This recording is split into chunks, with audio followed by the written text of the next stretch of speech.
One day Lord Vishnu came to Kailasa. The goddess is seen cursing Kali and is considered lucky to be cursed by the goddess.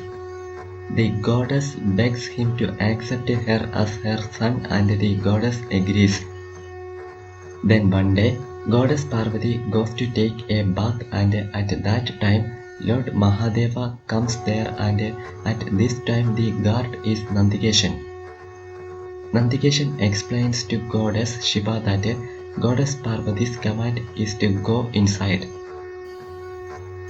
But without noticing this, Mahadeva knocks Nandikeshan down and enters.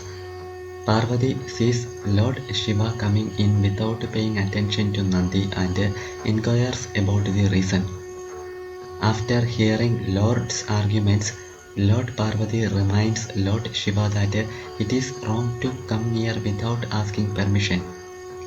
Devi Parvati, who once discussed the matter with the goddess Lakshmi, realizes that she needs a son of her own to obey. The next day, a child full of Vishnu's spark is created from the turmeric and then the child is guarded. Parvati stops the child at the door and goes to take a bath. She tells the child about the morality of obeying her mother's orders. Then Lord Shiva appears there and asks him to let him in. A confrontation ensues between the child and Shiva, who says that no one can let him in.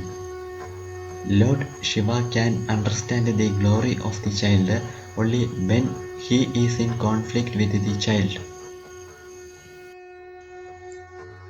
Realizing that this child could not be defeated without the help of Lord Vishnu, Lord Shiva requested his help.